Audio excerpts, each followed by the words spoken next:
A short disclaimer before we begin. This is a rather long video because I've tried to cover maximum possible information regarding this topic. So if you guys are in a hurry, I've given timestamps below and segregated them so you guys can watch the part that you're actually interested in. Feel free to comment down below if you feel that I've missed something or if I've explained something wrongly. But do not forget to add genuine sources to back your claim up. With that said, let's begin with the video.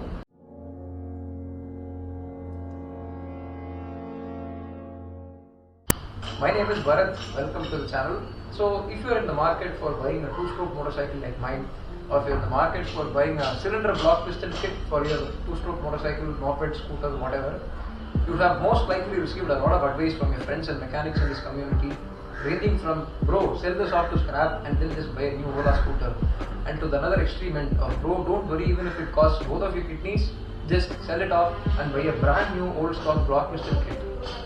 Probably still won't be enough, but that's for another video. So somewhere between this madness, you would have most likely received some good bits of advice, like don't go for a re-sleeved cylinder kit, go for something that's not been re-sleeved or sleeved. So the sleeved, unsleeved, re-sleeved, what is all this? Let's check it out. Alright, so we're at our cute little workbench and see all the flowers and stuff. And this cylinder is of an RX 135 4-speed model, as you guys can see, 4TL00. This is your manufacturing code name of an RX 135 4-speed cylinder. If it is 4TL10, it's a 5-speed cylinder. So before we check out what the sleeve and everything is, let me just go through all the materials that are used. So this cylinder, this exterior part is made up of aluminum. So you guys can see all these lines, these are called your cooling fins. You guys can see this is your intake port, this is where the reed valve sits, and behind this you have the carburetor. These two are intake, you have a bridge here, and then a hole up here, this is called your boost port. The cooling fins go all around, and as you guys can see, this is the right side of the block, and here you can see the exhaust port, and down bottom, and these are your transfer ports 1, 2, 3 and 4. So this cylinder is made up of aluminum, but what you see here, which is the insides, this is made up of cast iron. It is not aluminum like this exterior part. This exterior is aluminum and this is made up of cast iron. And this cast iron thing, this is actually called as your sleeve. So just like how this cylinder has these different types of ports, like your intake port, your boost port, your 4 transfer ports and your exhaust port, this inner sleeve also has the same corresponding ports which are supposed to match with the ports provided on the cylinder. So as you guys can see down here, these two are your intake port, the one just up there, this is your boost port, this is your right side transfer port when you're looking from the bike, and the same way across this is your left side transfer ports, and this is your exhaust port. So this is basically what a sleeve is, and this is your cylinder. But a very important question is that how do we identify a two-stroke cylinder if it is still running on its original sleeve or if it has been locally re-sleeved? In this particular cylinder, if you look closely, let me zoom you in. Yeah, that should be fine. So this part, this is your aluminum cylinder, of course.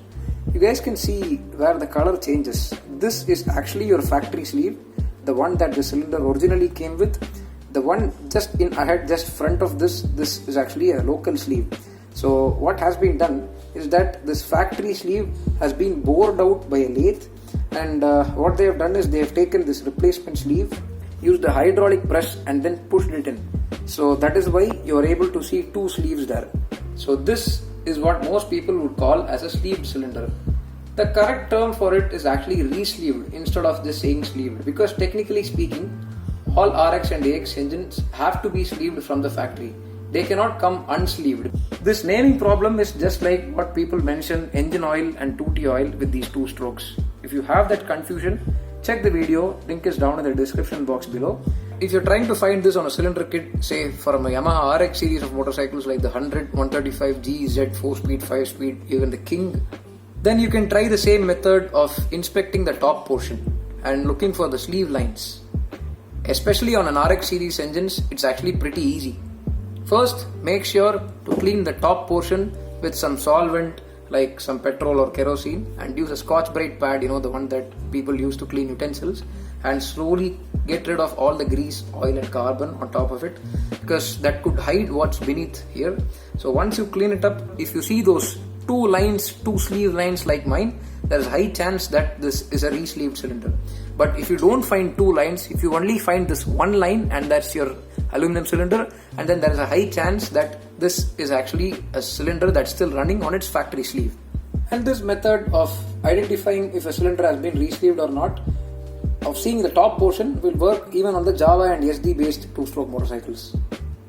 If you're trying to find out if a cylinder has been re-sleeved but the cylinder belongs to a TVS Suzuki AX series of motorcycles like the AX100, the Max 100, Supra, Samurai, Shogun, Shaolin and stuff, then this method of seeing the top for the lines won't work. What will work is looking at the bottom. You can look for the same lines but at the bottom here. Let me try and show you. Hope you guys can see that. This is your local sleeve, but this one in the middle, see this line? Yeah, this line that's going around. This one in the middle is the factory sleeve and this is the aluminum. So let me try and get closer. Hope you can see this line in the middle. So this is how you can identify.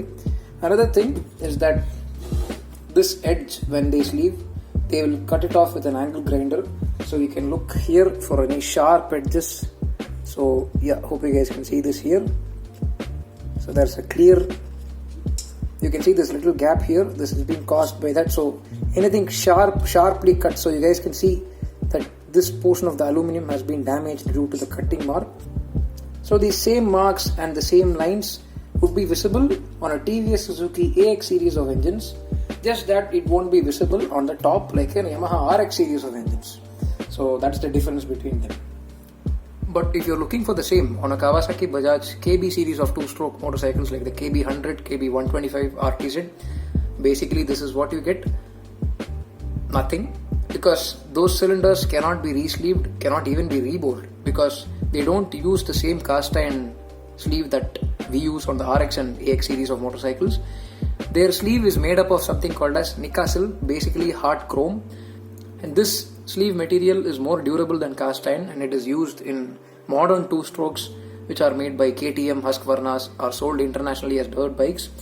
So places like USA, they have centers who can re-sleeve the hard chrome cylinder for you, but in India, as far as I know, I don't know any place who can re-sleeve or rebore a Nikasil or a hard chrome sleeve two-stroke cylinder. So that's out of the option for you. So if you have a KB series motorcycle and if you have seized the engine up and you're looking at this video on trying to revive it, the only option is to buy a new cylinder kit. And some people still have some old stocks with them which are unsold, so you guys can check them out. Maybe they'll have, and I hope it helps. So let's get back to the series. But there is a catch with this method. It's not always foolproof. Why? I'll let you know in the last part of this video. So this re-sleeving is generally done when your factory sleeve has been bored out many times. So you start at standard size, then you bore it out to 0.25, then to 0.50. Yamaha recommends to replace the entire cylinder once you're past 0.50, but people go up from there to 0.75, 1 mm, 1.25, 1.50, 1.75, 2.0, 2.25, 2.50. So anything beyond 1.50 pistons are pretty hard to get. So when the sleeve has been rebored multiple times and you're just not able to source or get a bigger piston anymore, or if you have some seriously catastrophic damage that has completely ripped off the sleeve and the only option is to re-sleeve or replace the whole cylinder, re-sleeving is done. Re-sleeving is also done if you have a very rare motorcycle whose engine where you don't really get any replacement pistons or even block piston kits. So you have to use the same old block and replace the sleeve and keep using standard size pistons every time it wears out. If you are trying to identify this on a running motorcycle that you're about to purchase, just don't do it, man. I mean, let's just be real. Nobody is comfortable enough to give a complete stranger the freedom to have his tools and rip apart this entire top and check if it is re-sleeved or still running on its original sleeve. That's just not how the world works. One way you can kind of identify is to ride the bike hard and then check how well it accelerates and if there is any jerks or anything like that. But to know if it is good or bad performance, you need to have the experience of riding an already good motorcycle. So try to get that from any of your friends who has a good example of the same model. One possible way is simple guesswork. but again it's not very accurate and depends upon your luck. Just look at the motorcycle that you're about to buy. If it is in bad shape, rust all over, barely has its papers, definitely not valid, needs renewal, needs a complete restoration, then you can expect it to run a re-sleeved cylinder. In fact, don't even expect it to have its original cylinder. Might be having some duplicate cylinder from Goetz or Sam or Diamond or some unknown Chinese make, Taiwan make. We don't know. But if you're buying a motorcycle that's like fully restored or it's still kept in immaculate shape and well cared, the owner should be kind enough to share you what size it is running and if it is re-sleeved or still running on its original sleeve. So they generally would still be running on their original sleeve. Good motorcycles generally don't have re-sleeved engines, because when people restore or still keep their bikes in great shape, original condition, they refrain from adding re-sleeved cylinders and they make sure that they are spending enough money to get the original cylinder on its original sleeve. Also, hey, you would have noticed that a re-sleeved cylinder will cost much less than half the price of compared to a cylinder still running on its original sleeve. Let's just take this 4-speed block, a 4-tail 00 block that comes with the RX DRX 125 4-speed. Something that's slightly used still on its standard size, doesn't need reboring or probably needs reboring to the next size at 0.25, will cost me anywhere between 12 to 15k these days. But the same thing that is re-sleeved, running on an aftermarket sleeve, wouldn't cost you more than 5,000 at best. This absolutely massive price disparity between two very similar things, both which are perfectly usable, is caused by the general belief amongst the two-stroke community that a re-sleeved block just cannot match the performance of a cylinder that's still running on its original sleeve. They might have starting trouble, they might not have great mileage, they just cannot even come close, let alone match to the performance of something still running on its original sleeve. When you look at the quality of re-sleeving job that is offered today generally, you definitely say that these people are not wrong. Let us see that. That's because of these ports. Ports are a crucial and an incredibly major factor when it comes to the performance and efficiency of these two-stroke engines. When it comes to ports, there are many sub-factors to it, like port dimensions, that is the size of this port, the shape of this port, and timing, that is when does the piston open this port when it's coming down and when does it close this port when it's coming up. And the reverse can be set for the transfers and the intake port. So that is also very important, and it's relative to the crank's rotation. So at what degree does it open, at what degree does it close, and again at what degree does it open and at what degree does it close. All these things are very important. Velocity, which generally means the speed of air fuel oil mixture that's coming from the cylinder, or in this case the exhaust gas, the burnt gas that's going out, the speed of that gas and stuff. And finally port angles, again which applies to both the air fuel mixture and the exhaust gases. Angles generally mean that at what angle is this air fuel mixture charge directed into, because if you see down at the bottom below, you guys can see an angle on this transfer ports. The company could just simply not do this and put it in a straight way, but there is a reason why they did this. These angles are designed in such a way to direct the air fuel mixture in such a way so that you have optimum mixing and optimum combustion, which results in good performance.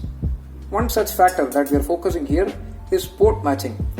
These ports on the sleeve has to be cut properly with the right angle and has to match perfectly with the ports provided on this aluminum casting.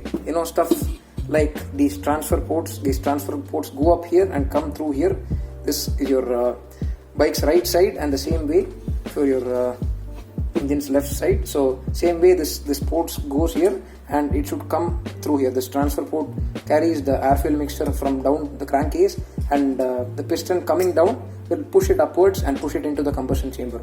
So all these ports have to match and the angle should be perfect. This has to be done so that the air fuel mixture can enter and flow through all these ports easily without having any obstruction which could cause turbulence.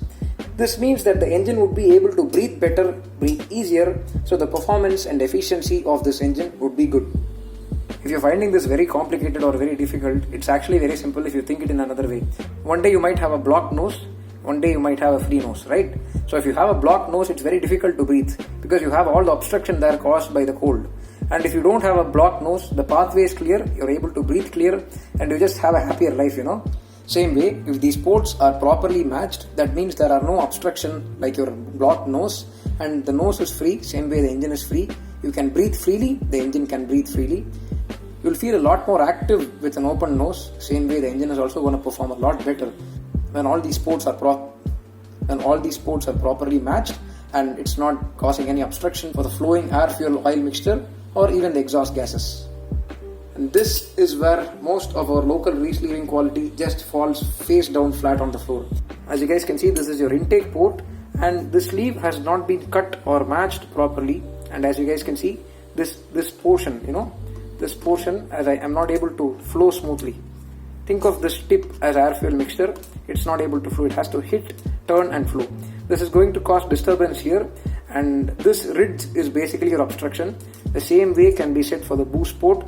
This is open, but this side, as you guys can see, there's a small ridge here. See that? I'll do the same here. Hope you guys can see that. So this ridge is actually your sleeve.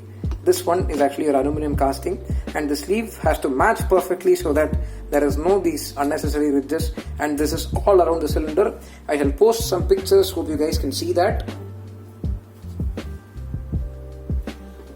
So in this case, even the starting itself looks very bad, very sad actually. Even the incoming air, fuel and oil mixture is disrupted because of all these ridges here. And the worst part here is that since your ports are smaller, only so much air can go through the smaller area. But if the ports were larger, and if you had actually matched them correctly, you guys will be able to notice that the port sizes will be larger, especially with the boost port. So more air and more fuel can get into it, which means more power, which means the performance would be great. But in this sense, you have all these ridges here, all these blocks here. This is going to negatively affect the flow of the air, fuel and oil mixture, which in turn is going to affect your performance. So getting back to the exhaust port, as you guys can see, this is your aluminum casting, but this one, the shiny surface, this is actually the sleeve. And as you guys can see, there's a massive difference. You guys can hear that. So this is your exhaust port, and it only gets worse on the left side. So as you guys can see, it's such a massive mismatch. And the same problem of smaller port dimensions happen here, like what we saw on the intake port and the boost port. This port has to be this big, but because of the sleeve, it is only this big. Because of the smaller exhaust port, the amount of exhaust gases that can be pushed out is also restricted. So that means lower performance, lower mileage, starting trouble, all sorts of crap. All sorts of bad stuff that you don't want. Another minor issue with the quality of re-sleeving cylinders these days is generally port chamfering, as most of them don't do it. If you have not heard about what port chamfering is, it's basically that these ports have an edges to them. Let me try and show you. All these ports have an edges on the top, on the bottom, the sides and everything. These edges have to be smoothened. It must not be sharp, so that every time when the piston is going up and going down, it is going to glide over the ports and not hit them. These rings should not hit the ports. It must glide over smoothly. So if you have a sharp edge, it's going to hit. So if you have a nice smooth edge, it's going to simply glide through. So that is the whole point of chamfering these ports. So the sides you can leave them as is. The top and bottom, it's better to chamfer them. The exhaust port, all these 4 transfer ports, the boost port and these 2 intake port as well. So all these ports need to be chamfered so that premature wear of these piston rings can be avoided, and they will be able to serve their purpose well for a very good long time. So you'll have good sealing and proper compression, and proper compression means good combustion means great performance. So if you don't chamfer the sharp edges of the ports and make them smooth, every time the piston comes up and piston comes down, these rings have to hit these edges. So you can imagine the speaker as the sharp edge, and you can see it has to hit every time the piston comes up and it comes down. So this constant hitting at very high speeds, very high temperatures will mean that these ring edges would wear out quickly, and these rings would have a tough time to maintain the seal here. So that means your compression would go down, and if your compression is going down, your combustion won't be that great. So that means starting trouble, performance trouble, and mileage will also drop, which is certainly that you don't want, because in these modern days petrol has breached 100 rupee mark per liter, and you also have to add oil, so it's really burning up your wallet. So you need to make sure that all this is done so that you have good performance, good efficiency and good long reliable life of your engine before or between every rebores. So this is exactly why most modern day re-sleeved cylinders just cannot offer, or just cannot even come close in terms of performance compared to a cylinder that's still running on its original sleeve. But is it always this bad? This is another re-sleeved block which has been re-sleeved very well. So let me try and show you the lines just to prove the fact that it has been re-sleeved. Let me zoom in. So as you guys can see, the two lines here. So this is your local sleeve, and this one is your factory sleeve that has been bored out. This is your actual aluminum cylinder. Again, aluminum cylinder, the line in the middle, this is your factory sleeve. This is your factory sleeve, and this is your local sleeve. So this is a re-sleeved cylinder. So if you look at the ports, it's still very dirty. I have yet to clean it up. And if you look at these ports, just an example, I'm showing you the intake port. This looks much better.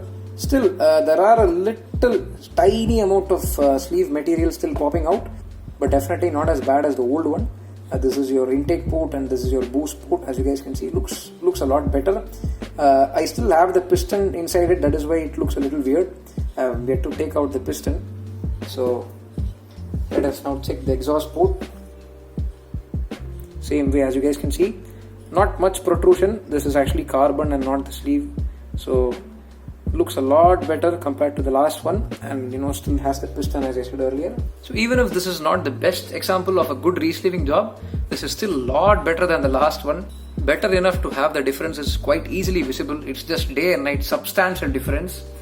Although I don't have the dyno numbers to prove, I can still confidently say that this cylinder, if installed on an RX 135, will still be able to perform a lot better than that one, and a lot closer to a cylinder still on its original factory sleeve, if not just as well as that one. So how do we make a re-sleeved cylinder perform just as well as an original cylinder with its original sleeve? Well, that's easier said than done, but you simply have to match the ports either by using a Dremel tool like this, where you have to correctly remove the sleeves material, the cast iron material, until there are no ridges or obstructions like what I showed you earlier, and the path is very clear. All the path of the intake, the boost, all the transfers and the exhaust port, the path must be clear so that the air fuel mixtures going in and going up to the transfer ports into the combustion chamber and the burnt exhaust gases going out, this flow must be very smooth without any obstructions. This is one method, or the final method is to do a proper complete re-sleeving job. So what is a proper and complete re-sleeving job? So in this method of simply boring out the factory sleeve and then inserting a new aftermarket sleeve, although it's not wrong and it is still very successful when done right amongst many tuners who have even done big bore projects of installing a 175cc setup like say an RD sleeve on this RX cylinder. Many people have done this project in this way and it has been very successful. But the proper and complete method is that you have to heat up this cylinder, this entire cylinder along with its factory sleeve inside an oven for some time. This aluminum expands faster than this cast iron sleeve present within. So once it's hot enough, the sleeve simply loosens up and you can simply remove it. Now you have to let this cylinder cool down, this bare cylinder. Now this is in its unsleeved format. There is no sleeve. Oh man, these people and their terms. Anyways, and this sleeve is made up of cast iron. Both of them have different rates of thermal expansion, that is how much they expand in heat. Aluminum expands faster compared to the cast iron sleeve. So once it's hot enough, you can simply remove or pop out the sleeve, and you have to let this you have to let the cylinder cool down. And now it's a great time to clean up all the ports, the transfers, the intake, the boost, the exhaust. All these ports can be cleaned up and make sure that this cylinder is very ready and completely dry. So once you've cleaned up the cylinder, the next thing that you have to do is hone the cylinder without the sleeve. Generally, honing is done on the sleeve. This is what honing basically means. It's called as cross hatching. Hope you guys can see these small X-shaped lines inside the sleeve on the sleeve surface. This is basically done for oil retention. Basically, these small scratch marks act as a way where oil can sit so that it can keep lubricating the piston that's coming up and down the rings and everything. So this honing, the same thing. This is not just done for oil retention. You can use honing on the cylinder to make this slightly larger for your aftermarket sleeve to come and sit in perfectly. After honing the cylinder, you have to reheat it again on the oven. Get your aftermarket sleeve. Generally, it does not have any ports. It's just a solid piece of cast iron sleeve. You have to pop this in. Once the cylinder is hot, it goes in rather easily.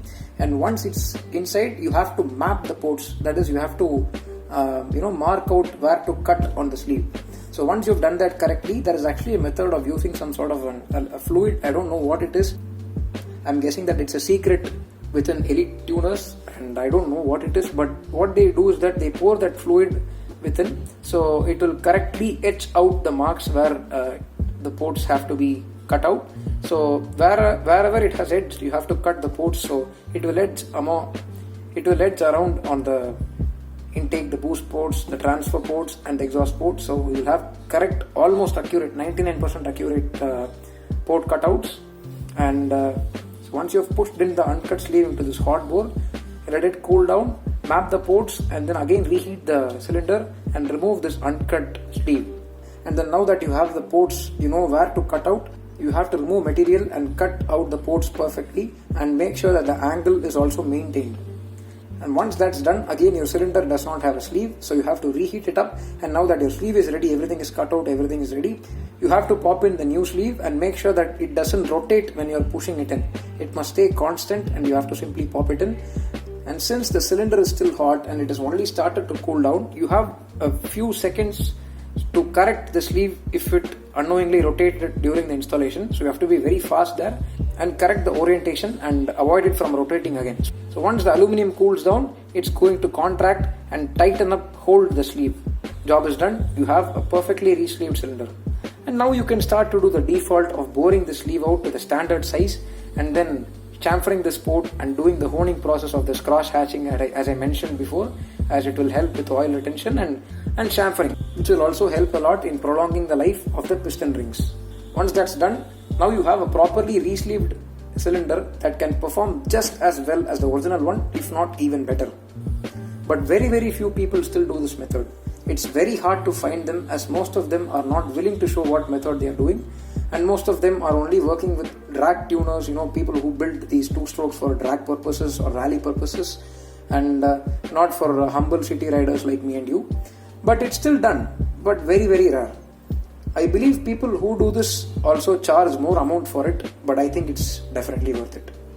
But remember that there is a catch. On the part where I told you how to identify if it's a re-sleeved cylinder or if it's still running on the original one, I mentioned that there is a catch. Remember? Here in this method of re-sleeving, where you remove the factory sleeve and then you install another sleeve, it is nearly impossible to identify if it is still the original sleeve or if it is aftermarket sleeve, because since the old sleeve has been removed, unlike this one, you will not find the factory sleeve. You will simply find the aluminum block, the aluminum casting, and you will only find this local sleeve. You will not find this factory sleeve because it has been removed. So for a normal person's eye, this will look like it has never been re-sleeved even once, but in actual reality, there is still a little bit possibility that it has been re-sleeved perfectly. Another advantage of this method is that the setup can dissipate heat faster. So this is at your top, so this is where the combustion, the explosion takes place. So there is a lot of heat being generated here, and the whole purpose of all these fins on the sides of the engine is to make sure that the heat dissipates and travels through. So that is why aluminum has been used. Aluminum is an excellent conductor of heat. Since you are removing off this factory cast iron sleeve, your local sleeve has direct contact, direct touch with the aluminum casting. So more of the heat can escape faster and better. But in the previous method where you're boring out and using the cast iron sleeve, the heat produced here has to pass through the local sleeve, has to pass through the cast iron sleeve, and only then it can reach the aluminum fins present on the cylinder. So there is more job to be done on the older method. So in this method you don't have that problem. Since this aftermarket sleeve is in direct contact with the cylinder, there is no such problem. The heat can dissipate, exit quickly. So what am I going to do with these two re-sleeved cylinders? Well, both of them are still very much usable. I can simply use the Dremel tool, as I said before, and correct these ports, and it would perform a lot better. Well, both of them are still usable. Even this bad one, I can use the Dremel tool, as I said earlier, and correct these ports. It would perform a lot better, a lot closer to the same cylinder with an original sleeve. But I want to, and I'm going to try out this method of heating this cylinder up and removing the sleeve. Then I'm going to try and do a proper re-sleeving job. I'm actually thinking of a big bore project with this one, but unfortunately I just don't have the money or time for it right now. So we'll see. Hopefully I don't blow myself up or catch fire in the process. But the good one, there are special plans for this one though. More videos coming soon. So I hope this rather long video has helped you get an understanding of this whole re-sleeving concept. If it did, please do leave a like below. Please do comment down your video suggestions and video requests. Oh, and by the way, like I said earlier, if you feel that I've missed something regarding this topic, or if I'm spreading any wrong or misinformation regarding this topic, you're most welcome to comment down below, because I'm also very happy to learn. I'll be more than happy to pin healthy, positive and constructive criticism. And with that said, thanks a lot for watching. Do subscribe to the channel for more two-stroke content. Keep the blue smoke alive. Randy Baker signing off. Have a wonderful day.